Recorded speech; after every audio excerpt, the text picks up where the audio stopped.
Salut tout le monde, on se retrouve aujourd'hui pour une nouvelle vidéo et aujourd'hui on va parler challenge pour changer, moi qui adore les challenges et aujourd'hui on parlait challenge week-end à 1000. Ce week-end à 1000, en quoi ça consiste? J'ai déjà fait une vidéo sur la chaîne pour la dernière session. En gros, on a du vendredi au dimanche soir, vendredi 19h, dimanche minuit, pour lire 1000 pages. Cette fois-ci, la session se déroule du vendredi 26 août au dimanche 28 août, c'est ça, 2016. Et du coup, aujourd'hui, je vais vous présenter ma pile à lire du challenge. Pour commencer ce challenge, je pense que je vais lire U4 Stéphane de Vincent Villeminot aux éditions Syros et Nathan. Ce roman, dans l'optique voilà, de continuer des sagas. J'ai déjà lu 2 tomes de cette saga et j'ai les 4 tomes dans ma bibliothèque. Du coup, j'ai décidé de lire ce 3e tome qui fait aussi partie de ma pile à lire de l'été et ils font tous partie de cette pile à lire. Il fait 380 pages à peu près et c'est écrit extrêmement gros. En général, ces romans sont très addictifs et la plume de Vincent Villeminot me sent énormément, donc j'espère que ça ira pour ce challenge. Ensuite, j'ai décidé de lire le tome 2 de Insaisissable ne m'échappe pas de Tahiré ma fille aux éditions Michel Lafon. Voilà, donc je continue encore une saga. Donc le premier tome, je l'avais beaucoup apprécié et il s'était lu très vite. La plume de Tahiré ma fille était assez addictive, du coup je me dis que c'est parfait pour ce challenge. Et du coup il fait partie de ma pile à lire de l'été, donc ça me permet aussi de baisser cette pile à lire. J'ai hâte de retrouver ces personnages. Ce roman-là fait environ 460 pages. C'est écrit pas si gros que ça, mais je pense que ça devrait aller au niveau du challenge.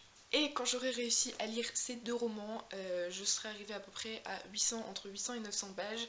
Et du coup, pour compléter le challenge, j'ai décidé de lire Le Puits des Mémoires, le tome 1, La Traque de Gabriel Katz aux éditions Pocket. C'est un roman qui a reçu le prix des Imaginales.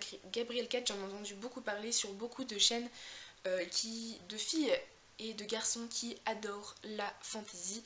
Et vu que j'aime beaucoup ça, j'avais très envie de le tester. Il est pas très long, il fait presque 400 pages, mais comme ça il fait pas très long quoi par rapport aux autres.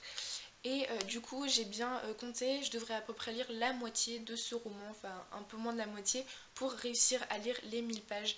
Donc je pense que c'est tout à fait possible. J'ai hâte de découvrir La Plume de Gabriel Katz, cette histoire dont tout le monde parle et que tout le monde adore. Donc j'espère que ça va aller. Au total, pour tous ces romans, voilà, qui sont pas dans le bon sens, mais c'est pas grave, ça me fait à peu près 1210 pages, voilà, donc je pense que ça peut être faisable totalement. On verra si j'ai le temps de tous les lire, mais ça pourrait faire baisser ma pile à lire de l'été. Ils font tous partie, voilà, de cette pile à lire. Donc j'espère que ça ira.